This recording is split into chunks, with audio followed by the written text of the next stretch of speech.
Hello, audience, and welcome to the Three Goobers. Right now, Newton and Einstein aren't able to accompany me in this show, but don't worry, we'll still be together, sort of. But right now, we're just doing it separate. They're in someplace else, and I'm over here, still staying in my same place. All right, so right now, I've been getting lots of tweets about the periodic table and acids and bases. Right now, first of all, let's talk about periodic table. In the periodic table, there are about 8 groups that we're only going to talk about. The other groups we don't care about. In the first 2 groups, as you can see, are on the top where it says 1A and 2A. Those, let's just say they have a positive charge, where group 1A has a positive charge of 1, and group 2A has a positive charge of 2. And as you go along in the periodic table, you'll see that there is another compound a group where it says 3A. And in that group, has a positive of 3. Now as you go along further, you'll see 4A, which that one could have either a positive or a negative charge of 4. Then as you go along, you might be thinking, yeah, it might be a positive 5 after that, since it's going to be 5A. Well, you're wrong. That's actually going to be charge of negative 3. As you can see this going, it's going to go positive. It's going to be positive 1, positive 2, positive 3. Either way, 4. Then negative 3, negative 2, and negative 1. Then whenever you get to the very last group, not the alkaline, the noble gases, they have a charge of 0. Absolutely nothing. Because they just go with everything. Alright. Okay, now that we have answered about the groups and their charges, we're going to talk about types of common names they have. For example, the first group we have is the alkaline metals. Now, and then the second group we have, which is 2A, it's called the alkaline earth metals.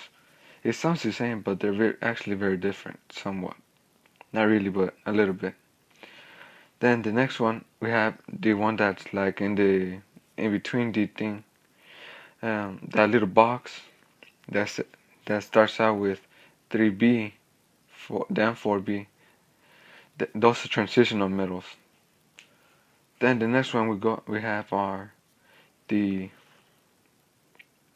halogens, or as we sometimes call them also, halides. Then the very last one, group 8, I believe, is called the noble gases. Now they may not all be gases, I'm guessing, but that's just the name we implied. Science is like that. Now, don't worry. It sounds difficult at first, but they're not really that difficult to learn after you get a while of trying to memorize them. They're simple.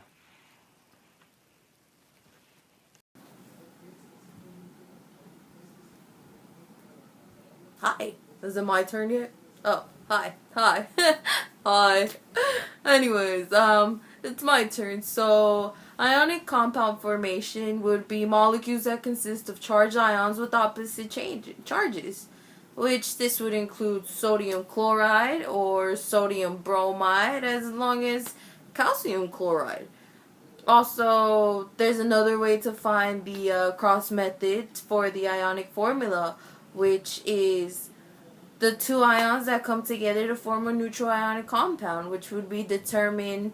Number one, you would have to determine the ionic charge. Then you would figure out the ionic bonds, as well as figuring out the formula unit.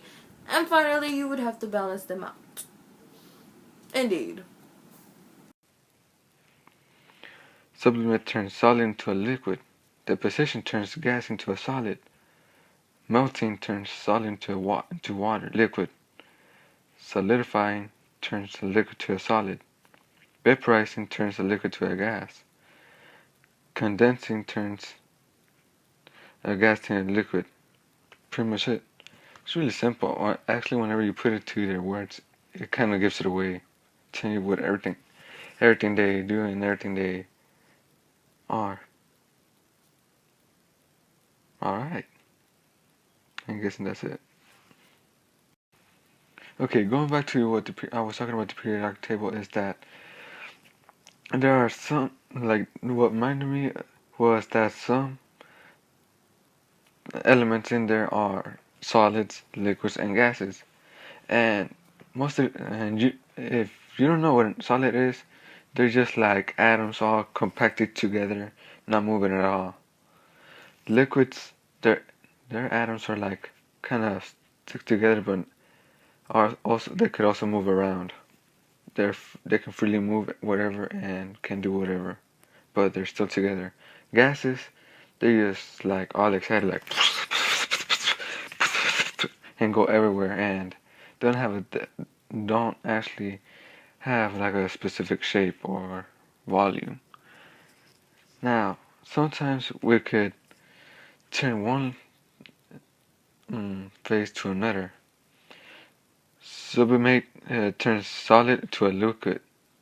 Deposition turns gas into a solid. Now, see, if you were wondering what polar means, as in the polar nature of water, this would mean it's an even distribution within the charge. And then, why does ice float on water? Good question. This would be because it is less dense than water. It has less mass than water as well. And also, why is water a... What was that question? Why is water a non-result? Yes, that would be because more substances dissolve in water than in any other chemicals. Now next, on to the next question. Now it's my turn to answer questions. First question. What is an example of a saturated solution? An example of a saturated solution would be salt, sodium, or chloride. What is an example of an unsaturated solution? An example would be when you add salt to water. Is gas solubility dependent on pressure, temperature, or both? Well, it depends mostly on temperature.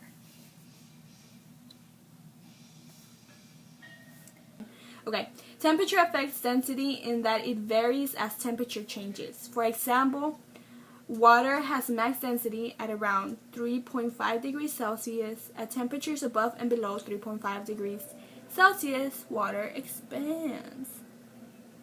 Like my cat. Look, she expands. Ooh. And the last question says, can sugar, salt, brine, cooking oil, and tap water conduct electricity in water?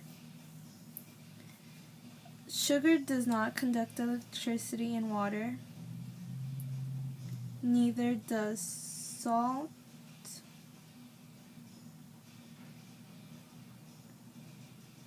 No, salt does conduct electricity in water. Brine conducts electricity in water. Cooking oil does not. And tap water does conduct electricity in water.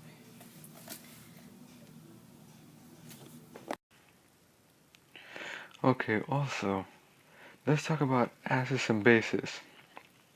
Acids, when put into litmus paper, actually red litmus paper, they actually just stay red. But whenever put into blue litmus paper, the blue litmus paper turns red. Now, the same process goes for bases, but in reverse. Blue stays the same, and red changes for blue, and this is for bases. And so, some examples of some acids are drain cleaner, car battery, bleach, lemon, sometimes lemon, but some people say it's sweet at most times, and also lime. Now, some examples of bases are an oven cleaner and baking soda, and like I said, lemon. Now, that that's pretty much it for acids and bases. And for one additional thing I might add is that for you to identify what an acid and a base is they have this um, pH, not as technically a graph, but something that helps you identify what an acid and a base is. Different types of levels of what they have. Well, hello there. I guess I'm a guest star in this specific video. I'm going to explain some questions of what is it, chemistry? Biology? Anyways, physical change is a type of change in which the form of matter is altered, but some substance is not transferred into another. For example, breaking a piece of glass, crumbling a piece of paper, freezing water into ice. And chemical change occurs in a molecular level and produces a new substance. For example, burning objects, cooking an egg, and the rusting of a nail. Okay, now I will show you how to balance a chemical equation. First, start by balancing an element that appears in only one reactant and one product. Once one element is balanced, proceed to balance another and another until they're all balanced. Okay, now I will show you how it's done on a piece of paper. Right here, got it? Okay. For example, we're going to do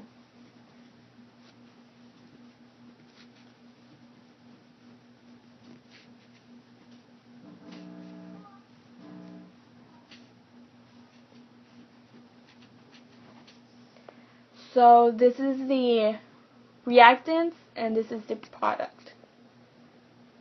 Okay, we can start by writing the elements in vertical form. For example, SN, O, oxygen, hydrogen, and that's all.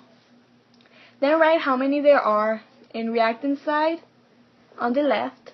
So there's 1 SN, 2 oxygens, and 2 hydrogens.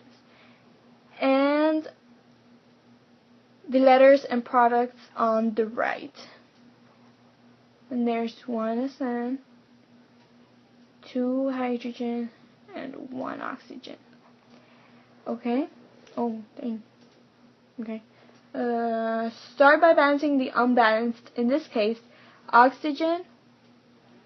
And we have to put a 2 in front of H. So right here, I think. Right here. Having oxygens balanced out, hydrogens not. Okay, so if we put, that's gonna turn into 2 H's. But then we're gonna have this one 4 H's. And it's gonna look like this: SnO2 plus H2, 2H2O. Now we have to put a 2 in front of the hydrogen in reactant side over here. Having everything balanced. So now it's gonna be S, and it's gonna be 1, 1. Oxygen is gonna have 2, 2. Hydrogen is gonna have 4, 4. And then it's all gonna be balanced, and it's going to look like Y.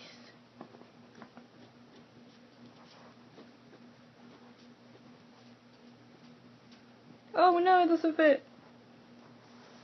Okay. Okay, and that's the final product.